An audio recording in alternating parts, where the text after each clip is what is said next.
The fate of British cycling changed one day in 2003. The organization, which was the governing body for professional cycling in Great Britain, had recently hired Dave Brailsford as its new performance director. At the time, professional cyclists in Great Britain had endured nearly 100 years of mediocrity. Since 1908, British riders had won just a single gold medal at the Olympic Games, and they had fared even worse in cycling's biggest race, the Tour de France. In 110 years, no British cyclist had ever won the event. In fact, the performance of British riders had been so underwhelming that one of the top manufacturers in Europe refused to sell bikes to the team because they were afraid that it would hurt sales if other professionals saw the Brits using their gear. Brailsford had been hired to put British cycling on a new trajectory. What made him different from previous coaches was his relentless commitment to a strategy that he referred to as the aggregation of marginal gains, which was the philosophy of searching for a tiny margin of improvement in everything you do. Brailsford said, the whole principle came from the idea that if you broke down everything you did that goes into riding a bike and then improve it by 1%, you will get a significant increase when you put them all together. Brailsford and his coaches began by making small adjustments you might expect from a professional cycling team. They redesigned the bike seats to make them more comfortable and rubbed alcohol on the tires for a better grip.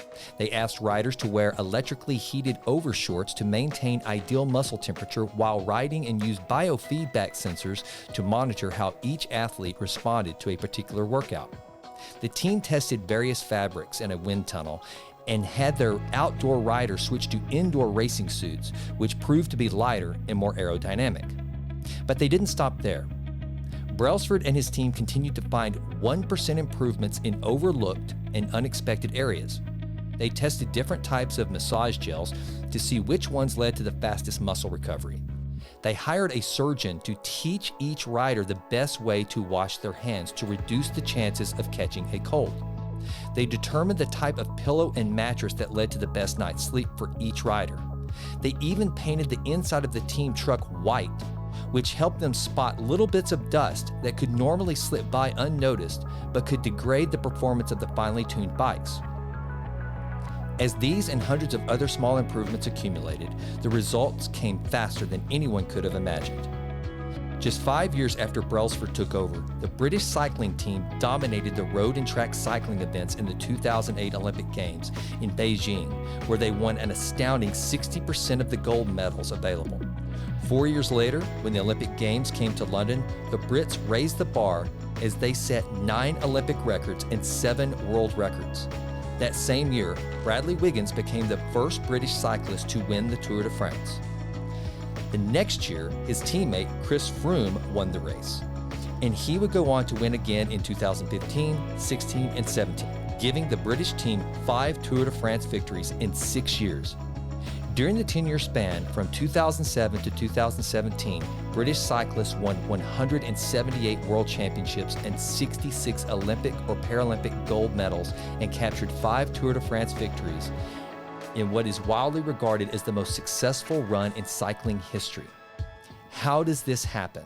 How does a team of previously ordinary athletes transform into world champions with tiny changes that at first glance would seem to make a modest difference at best? Why do small improvements accumulate into such remarkable results? And how can you replicate this approach in your own life? This is one of the opening stories in James Clear's book, Atomic Habits. If you haven't read it, I highly recommend it. A lot of times whenever we want to make changes, whenever we want to lose weight, whenever we want to improve our health, whenever we want to make more money, we want to save more money, we want to become wealthier, we start to try to make big swings, big drastic changes, and the result is usually the same. We start out strong and then we fail.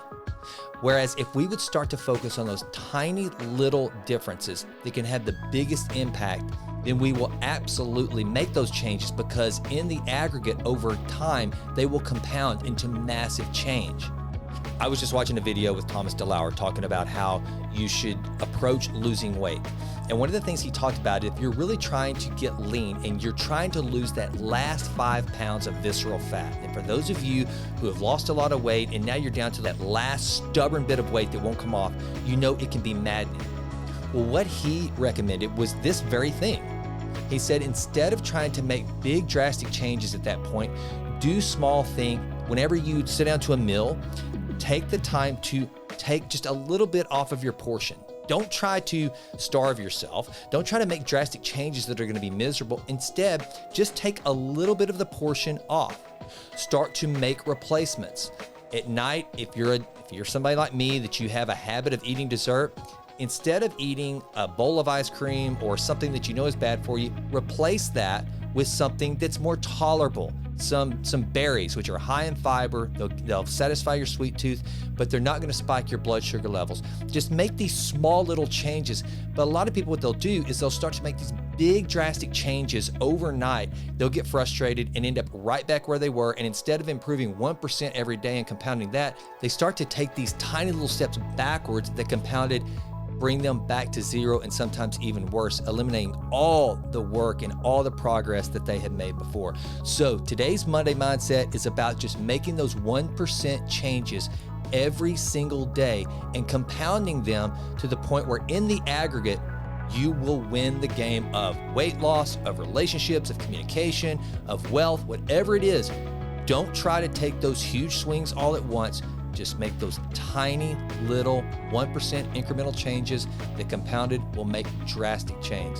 I'm Jason, and I'm out. Well, that does it for this episode of The Jason Wright Show. Thank you so much for listening. This has been a Texas Titan Media production. Fourth Wall did the music.